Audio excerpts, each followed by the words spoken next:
नमस्ते। आँखीझ्यालको 49औं अङ्कमा यहाँहरू सबैलाई हार्दिक स्वागत। कुनै पनि समस्या तबसम्म अत्यन्त ठूलो लाग्छ जबसम्म त्यसको समाधानका लागि सही ढङ्गले काम गर्न थालिँदैन। धैर्य, साहस र सिप हुनेहरूका लागि सगरमाथाको आरोहण पनि गाह्रो काम होइन। सोचाइमा व्यापकता र काममा सूक्ष्मता अहिलेको एउटा ठूलो आवश्यकता हो। थिङ्क ग्लोबल्ली एक्ट लोकल्ली भन्ने कथनको आशय पनि यही हो। आजको अङ्कमा हामी यस्तै केही प्रयासहरूका बारेमा सामग्री प्रस्तुत गर्दैछौँ।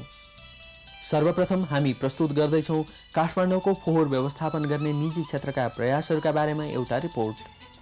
हाम्रो दोस्रो सामग्री वातावरणीय चेतना अभिवृद्धिका लागि गरिएको एउटा प्रयासका बारेमा छ। त्यसपछि हामी क्रमशः पुरातात्विक सम्पदाको संरक्षण र चितवनका चराका बारेमा सामग्री प्रस्तुत गर्नेछौँ। फोहोर मैला समस्या मात्र होइन, स्रोत पनि हो भन्ने कुरा सरकार, नीति निर्माता र विशेषज्ञहरू सबैले स्वीकारेको कुरा हो। तर यस कुरालाई व्यावहारिक रूपमा स्वीकार गरेर फोहोर मैला व्यवस्थापनलाई उद्योगको रूप दिने प्रयास भने केही निजी क्षेत्रका संस्थाहरूले गरिरहेका छन्। प्रस्तुत छ दीपक गजुरेलको रिपोर्ट।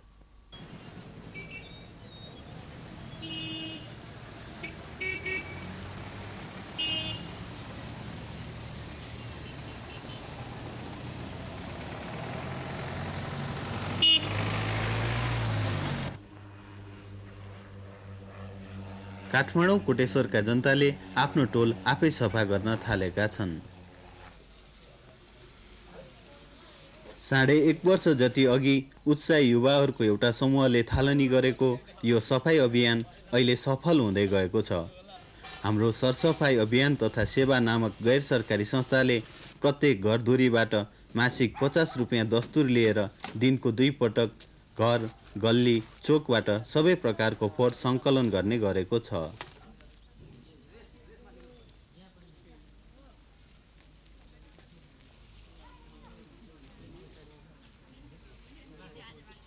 म लगायत 16 जना साथीहरू मिलेर यो फन्ड खडा गर्यौं। 16 जना साथीहरूबाट 10,23,000 जति हामीले जम्मा गरेका थियौं। तर 1.5 वर्षको दौरानमा यो 10 लाख कहाँ पुग्यो भन्ने अहिलेसम्म पत्ता छैन। तर अलिक व्यवस्थित रूपले गर्नु सकिएको खण्डमा यसमा आम्दानीका स्रोतहरू पनि सम्भावनाहरू पनि प्रशस्तै छ। तर यसको लागि अलिकति सरकारले पनि प्रोत्साहन दिनुपर्छ।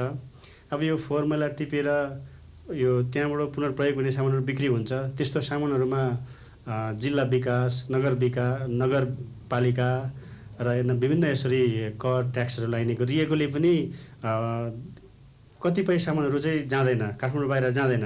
त्यसकारणले पनि अब यो विकराल समस्याको रूप लिइरहेको हो काठमाडौँमा।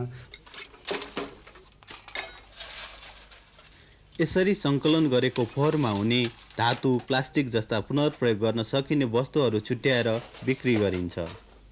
अन्य वस्तुहरू सडाएर कम्पोस्ट मल बनाउने योजना यो संस्थाले बनाएको छ। वडाबाट करिब 4 रोपनी जग्गा कोटेश्वर चोकबाट लगनखेलतर्फ जाँदा मनहरा नदीको दाहिनेतर्फ त्यो पर्ती जग्गा, खोलाले बगाएको किनारा जग्गा 4 रोपनी जग्गा पनि प्राप्त भएको छ। हाम्रो त्यहाँ के उद्देश्य थियो भने कोटेश्वर वडा नम्बर 35 को सम्पूर्ण फोहोरहरू त्यहाँ लगेर थुपार्ने, त्यसपछि त्यहाँ सट आउट गरेर पुनर्प्रयोग गर्ने र गाड्ने र मल, कम्पोस्ट मल बनाउनु योग्य चाहिँ कम्पोस्ट मल बनाउने हाम्रो योजना थियो। त्यसै योजना अन्तर्गत हामीले नगरपालिकाको उपमेयर, वडावासी, त्यो प्रति जग्गाको छेउका वडावासीहरू र ट्राफिक प्रहरीका एसपी र कम्पोस्ट मल बनाउने सम्बन्धीका एक्सपर्ट मान्छेहरूलाई पनि भेला गरेर त्यहाँका वडावासीलाई सम्झाउने प्रयास गऱ्यौँ। कम्पोस्ट मल बनाउने एक्सपर्टले सम्झाउँदाखेरि उनीहरू कन्भिन्स पनि भए। तर 1-2 जना बिचमा निस्किए। यो कोटेश्वर चोकमा दिनमा 70-80 वटा खसी बोका काटिन्छ। त्यसको फोहोर ल्याउँदा त यहाँ गनाउँछ, हाम्रो घरमा झिँगा आउँछ भनेर 2-4 जनाको विरोधको कारणले त्यो काम अगाडि बढ्न सकिएको छैन। कोटेश्वरवासी यस सरसफाई अभियानबाट उत्साहित बनेका छन्। अहिले यो सफाई सुग्घरको स्थिति राम्रो जस्तो लाग्छ मलाई त है। जुन यहाँबाट अहिले सफा सुग्घर गर्ने भाइहरू अथवा दाइहरू आउनुहुन्छ र सबै सफा सुग्घर गर्नुहुन्छ, प्लास्टिकहरू, फोहोर मैला सबै लग्नुहुन्छ। अब यहाँ त एउटैको घरबाट थुप्रो थुप्रो फोहोर मैलाहरू निस्किन्छ। त्यस कारणले उहाँहरूलाई हामीले महिनाको 50 रुपियाँ सहयोग गरेको छौँ। राम्रै जस्तो लाग्छ। पहिले त स्थिति नराम्रै थियो। अहिले चाहिँ के छ भने यहाँका स्थानीय युवाहरू एकदम सक्रिय भएर हाम्रो घर सफाई भन्ने एउटा अभियान चलाउनु भएको छ। त्यस कारणले त्यो अभियानले गर्दाखेरि चाहिँ अब एकदम सफाई भयो त भन्न सकिँदैन, तर मान्छेमा एउटा त के छ भने सफाइप्रतिको एउटा चेतना जागरण भएको छ। अब यो चेतनाले के गरिन्छ भने चाहिँ हाम्रो चाहिँ घर आँगन सफा गर्न हामीले पनि प्रयत्न गर्नुपर्छ, हामीले पनि खर्च गर्नुपर्छ र यो चेतना नै एउटा जागरण भएको छ। र आखिरमा के हुन्छ भने यो चेतनाले गर्दाखेरि सबैहरूले हामीले फोहोर गर्छौँ, हामीले खर्च गर्नुपर्छ, केही उत्साहीहरू लाग्नु भएको छ, यो हाम्रो टोल छिमेकको लागि हो भन्ने यो भावनाको चाहिँ सिर्जना भएको छ। यो भावनालाई म राम्रो कुरा मान्छु। काठमाडौँको फोहोरमा काम नलाग्ने मात्र होइन, पुनर्प्रयोगको माध्यमबाट विभिन्न काममा ल्याउन सकिने कुरा पनि छन्। सबै चिज एक ठाउँमा ल्याएर थुपाएर त्यसलाई चाहिँ हामी सेपरेसन गर्न सकिन्छ। सेपरेसन भन्दा एकैचोटि होइन कि अब त्यो टाइम बाई टाइम होइन, त्यसमा चाहिँ विभिन्न प्रकारले चाहिँ त्यो सकिन्छ हुन्छ। र मेटल भयो अहिले एकै ठाउँमा पनि त्यो प्लान्ट चाहिँ राख्न सकिन्छ सानो बाई प्रडक्टको हिसाबले। तर त्यो नहुन्जेलसम्म हामीले चाहिँ त्यसै आउने डाइजेस्ट नहुने चिज, डिकम्पोज नहुने चिजहरूलाई चाहिँ जम्मा गरेर हामीले एक्सपोर्ट गर्न पनि सकिन्छ, जसले गर्दाखेरि हामीलाई अहिले जुन डिफिसिट भइरहेछ नि इन्डियन करेन्सी, त्यो हामीले चाहिँ बनाउन पनि सकिन्छ। यसरी पुनर्प्रयोग गर्न सकिने वस्तुहरू अव्यवस्थित रूपमै भए पनि विदेश गइराखेको छ। सहर बस्तीबाट निस्केको फोहोरको पुनर्प्रयोग गर्ने काम पाटन कुम्बेश्वर स्थित शेरबोन मिल प्रणालीले पनि गरिराखेको छ।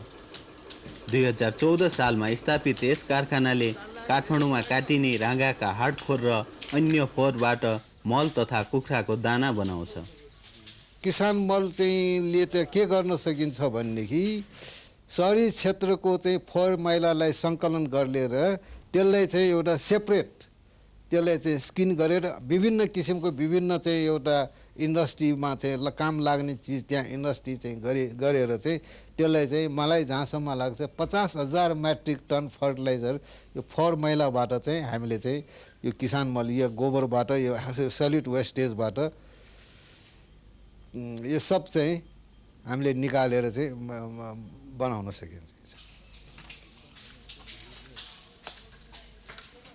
काठमाडौँबाट निस्कने सबै हड्डी र लादीलाई यसरी सदुपयोग गर्न सकिन्छ, तर यसका लागि केही पूर्वाधारको भने आवश्यकता छ।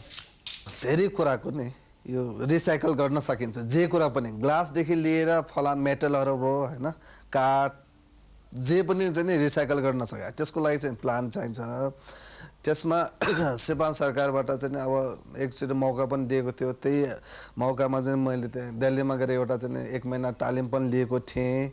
यो अर्ग्यानिक चिजलाई सिटी वेस्टलाई कसरी तह लगाउने भन्ने बारे र इन्डियाको विभिन्न पार्टमा चाहिँ कसरी तह लगाइराखेको छ भन्ने हेरेर पनि आएको छ। त्यही आधारमा र आफू पनि यो 28 सालदेखि यो बुवाको पछि लागेको आधारमा नि के आइडिया छ हामीले गरेर पनि आइरहेको छौँ भन्दाखेरि त्यो लगाउन सकिन्छ। तर त्यसको लागि चाहिँ हामीलाई चाहिँ एउटा त जमिन चाहियो र गभर्मेन्ट सपोर्ट चाहियो होइन, त्यो फाइनेन्सियल सपोर्ट चाहियो। त्यसपछि हामीले चाहिँ अटोमेटिक रिसाइकल प्लान्टहरू पनि इस्टाब्लिस गरेर साइड बाई साइड बाई प्रडक्टको चाहिँ सानो प्लान्टहरू इस्टाब्लिस गरेर हामीले गर्न सकिन्छ। यसो गर्दा फोहोर मात्र तह लाग्दैन। यसरी उत्पादित हुने मलको प्रयोगले रासायनिक मल आयात गर्न राष्ट्रले गरिरहेको खर्च घट्न सक्छ।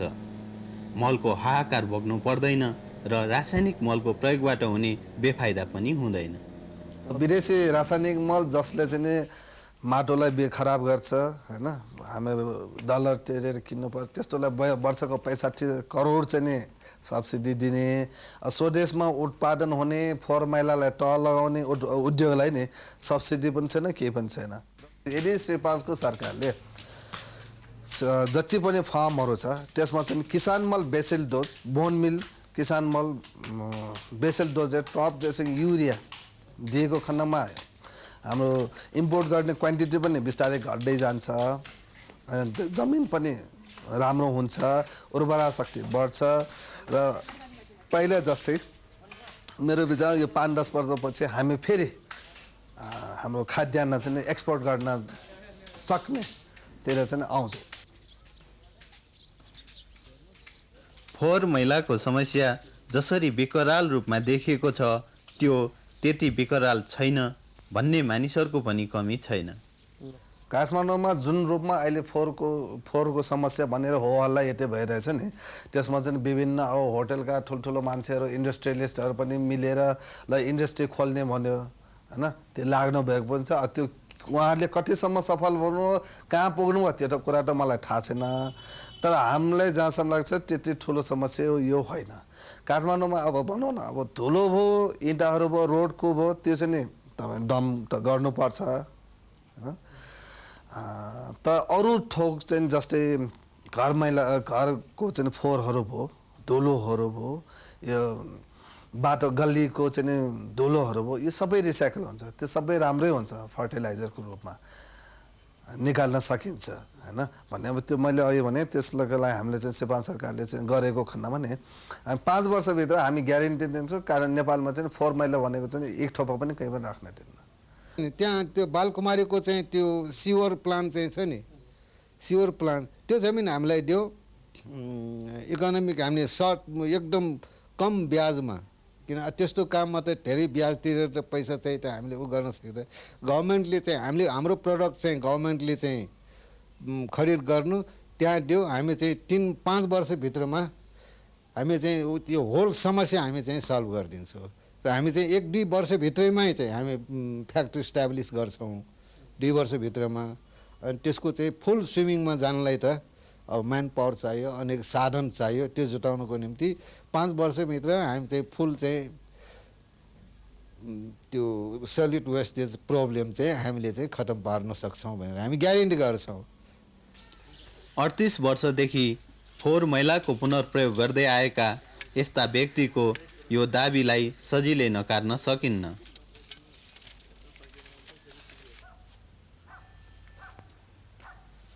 आफ्नो टोल छिमेक आफै सफा गर्ने र फोहोर मैलाको पुनर्प्रयोग गर्ने यी प्रयासहरू निश्चय पनि सकारात्मक हुन्। डम्पिङ साइट बिना पनि काठमाडौँको फोहोर मैलाको समस्या कम गर्न सकिन्छ भन्ने यी 2वटा उदाहरणहरू हुन्। डम्पिङ साइट पुनर्प्रयोग गर्नै नसकिने खालका वस्तुहरू मात्र थन्क्याउने ठाउँ हो, त्यसैले डम्पिङ साइट पाइए पनि हामीले यस्ता काम गर्नै पर्छ यदि हामी आफू बस्ने ठाउँ सफा राख्न चाहन्छौँ भने।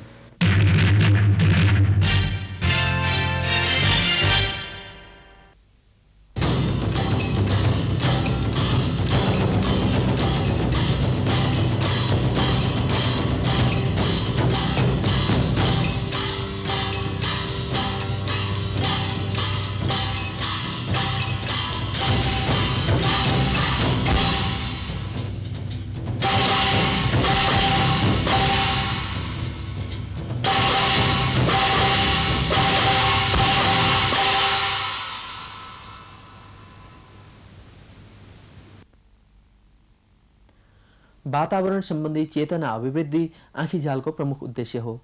वातावरण एउटा प्राविधिक विषय पनि हो, त्यसैले विषयवस्तुको प्राविधिक र वैज्ञानिक जानकारी नभई वातावरणीय तत्त्वहरूलाई राम्रोसँग बुझ्न सकिँदैन। प्रस्तुत छ वातावरणीय चेतना अभिवृद्धिको अभियानलाई वैज्ञानिक ढङ्गले सामना गर्ने एउटा प्रयासका बारेमा छोटो रिपोर्ट।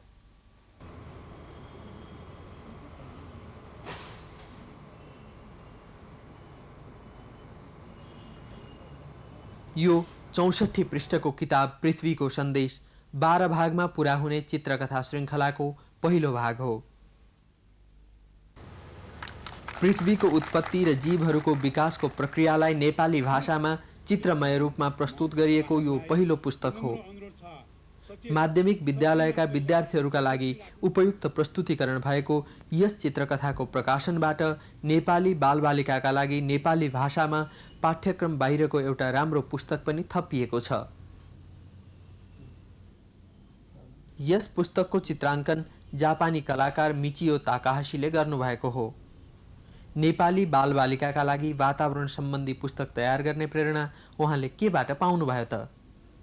पोल्युसन इज त्यो सबै पृथ्वीको समस्या हो अनि नेपालमा स्पेसली काठमाडौँमा धेरै पोल्युसन छ अनि कटिङ ट्री पनि धेरै समस्या आएको अनि त्यो मान्छेको विचार त्यति रियलाइज गरेको छैन अनि त्यो मान्छे भन्छ यो पोल्युसन राम्रो छैन, त्यो काठमाडौँ धेरै फोहोर भयो त्यसै भन्छ, तर कोही पनि के पनि गर्दैन अनि त्यो हामी विचार गरेको कुरा भनेर यो कुरा नि चेन्ज गर्नको लागि वेकनेस के भन्छ रियलाइज गर्ने धेरै इम्पोर्टेन्ट हो कुरा हो, त्यसैले हामी त्यो कुरा स्टार्ट गरेको। तर यस पुस्तकमा वर्तमान युगमा हामीले भोगिरहेका वातावरणीय समस्याहरूको व्याख्या गरिएको छैन। यो कथा 460 करोड वर्ष अघि अन्तरिक्षमा घटित महाविस्फोट वा बिग ब्याङ भनिने घटनाबाट सुरु हुन्छ र स्तनधारी जीवहरूको विकाससम्म मात्र आइपुग्छ। यसरी प्रकृति र जीवहरूको प्रारम्भिक अवस्थादेखिकै अन्तर सम्बन्धलाई चित्रण गर्नु नै यस पुस्तकमालाको विशेषता हो।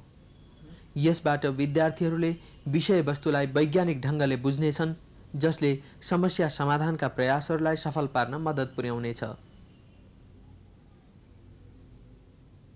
मिचियो ताकाहाशीले यसअघि गौतम बुद्धको जीवनी सम्बन्धमा 5 वटा चित्रकथाको श्रृङ्खला पनि तयार गरिसक्नु भएको छ।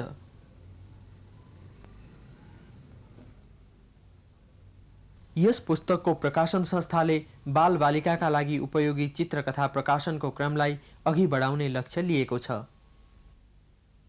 यो हाम्रो पहिलो उसबाट चाहिँ हामीले धेरै फिडब्याकहरू हामीले पाउँछौँ र यसबाट चाहिँ हामी डेफिनेटली छौँ कि यसबाट चाहिँ हामीले अझ त्योभन्दा सरल हामी जाने कोसिस गर्नेछौँ। एनजिओजहरू गभर्मेन्ट सेक्टर्सहरूबाट जुन किसिमले चाहिँ इन्भाइरोमेन्टको लागि जुन एलोकेट गरिरहेछ बजेटहरू फाइनेन्सियल्ली चाहिँ मिलाइरहेछ, इकोनोमिक्सहरू चाहिँ डाइभर्सिफाई गरिरहेछ, यो पोइन्टबाट जाँदाखेरि यो किताबमा चाहिँ यो यस्तो किसिमको किताबलाई चाहिँ अब उहाँहरूबाट चाहिँ सपोर्ट गरेर चाहिँ लान सकेदेखि चाहिँ it will be more cheaper. वातावरणीय चेतना अभिवृद्धिका लागि यस्ता प्रयासहरू जति थपिँदै जान्छन्, यो चुनौतीपूर्ण अभियानमा सफलता पाउन त्यति नै सजिलो हुन्छ।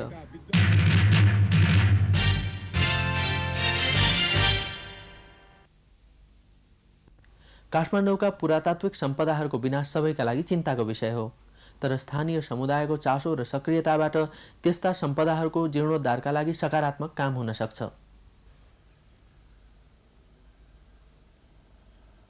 काठमाडौँ उपत्यकाका प्राचीन मन्दिर, चैत्य र अन्य स्मारकहरू हाम्रो जातीय गौरवका विषय हुन्।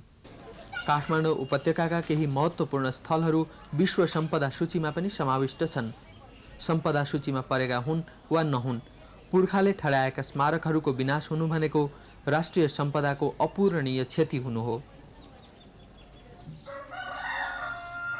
यस्ता स्मारकहरूको रक्षा सबभन्दा प्रभावकारी ढङ्गले स्थानीय समुदायहरूको अग्रसरतामा हुन सक्छ। काठमाडौँ नगरपालिका वडा नम्बर 12 स्थित तुकमबहालको जीर्णोद्धार यसको एउटा उदाहरण हो। यो तुकमबहाल चैत्य हाम्रो सांस्कृतिक दृष्टिले अत्यन्त महत्त्वपूर्ण चैत्य हो र विशेष गरिकन यो चैत्यको जीर्णोद्धार गरेको 17औं शताब्दीको सुरुमा देखिन्छ र नेपाल सम्वत 734 ईस्वी सम्वत 1614 मा यसको जीर्णोद्धार भएको देखिन्छ र यसमा एउटा शिलापत्र पनि छ।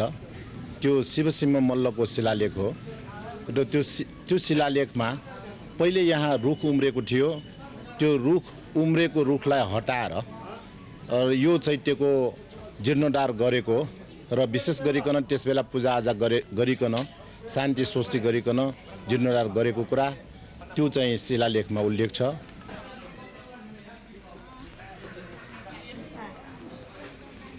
यो चैत्य जीर्णावस्थामा पुगेपछि केही समय अघि स्थानीय व्यक्तिहरूका सक्रियतामा तुकबहाल चैत्य उद्धार समिति गठन गरियो र काठमाडौँ नगरपालिकाको वडा नम्बर 12 समिति तथा काठमाडौँ र पाटनका जनताबाट चन्दा सहयोग जुटाई पुरातत्व विभागको समेत सहभागितामा यसको जीर्णोद्धार सुरु गरियो। तुकबहाल चैत्यको जीर्णोद्धार एउटा प्रशंसनीय उदाहरण हो। आफ्ना छेउछाउका प्राचीन सम्पदाहरूको संरक्षणका लागि हामी सक्रिय भयौँ भने हाम्रो गौरवमय इतिहास र संस्कृतिमा समयको धुलो जम्न पाउने छैन भन्ने कुरा यसले सबैलाई सिकाएको छ।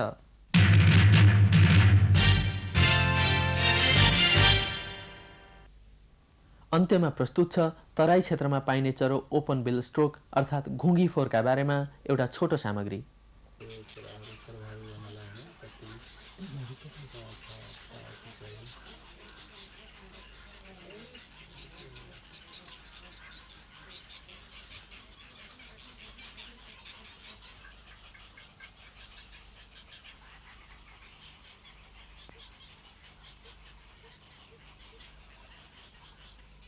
नेपालमा पाइने 6 किसिमका ओपन बिल स्ट्रोक मध्ये यो सबभन्दा सानो स्ट्रोक हो।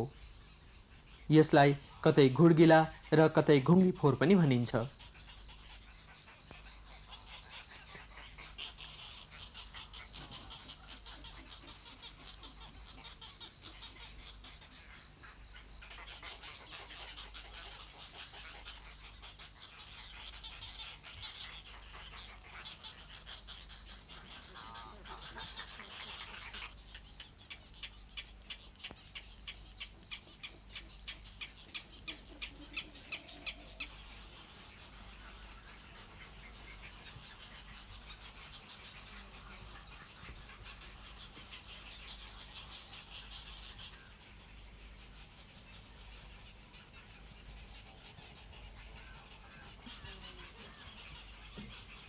नेपालमा यो चरो प्रशस्त मात्रामा पाइन्छ। यो यहीँको रैथाने चरो हो। यो चाहिँ यहाँको रेसिडेन्ट स्पेसिस भए तापनि यो वेटल्यान्डको वाटर लेभलको हिसाबले गर्दाखेरि चाहिँ यो लोकल माइग्रेसन चाहिँ गरिरहन्छ, त्यस्तो स्थिति छ। र अब यो किताबको कुरा गर्ने हो भने के पनि छ भने 500 किलोमिटरदेखि 1500 किलोमिटरसम्म पनि यसले माइग्रेट गरेको चाहिँ रेकर्ड छ।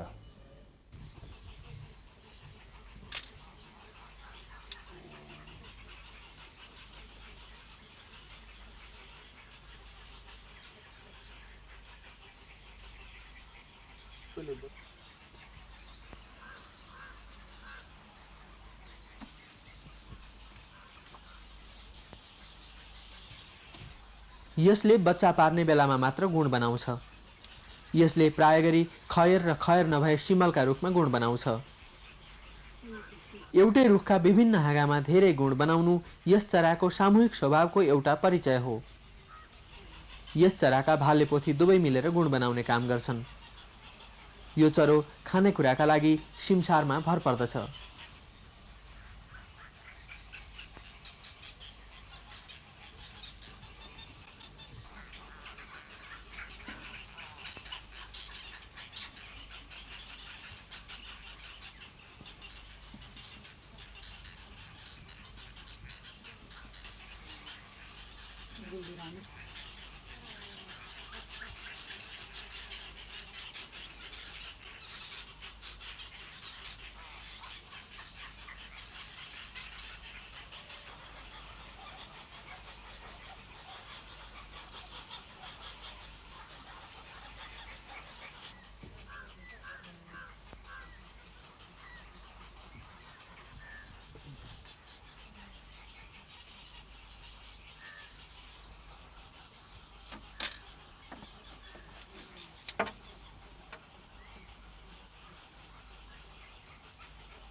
अब यसले भनौँ न बच्चा काटिसकेपछि चाहिँ अब बच्चालाई त खुवाउनु पर्यो र खुवाउनु पर्दाखेरि अब दुईटै भाले पोथी दुईटाले खुवाउँछ।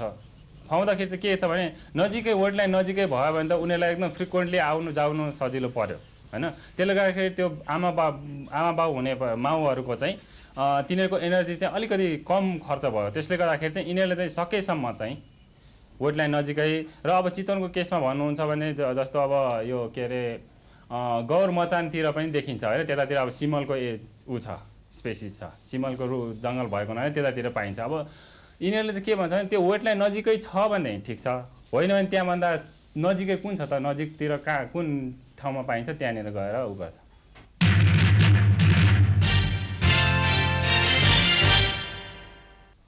यिनै सामग्रीहरूका साथ आँखीझालको 49औं अङ्कबाट बिदा चाहन्छौँ। 15 दिनपछि आँखीझालको 50औं अङ्क अर्थात् स्वर्ण अङ्कमा विविध सामग्रीहरूका साथ आउनेछौँ। तबसम्मका लागि बिदा चाहन्छौँ। शुभरात्रि।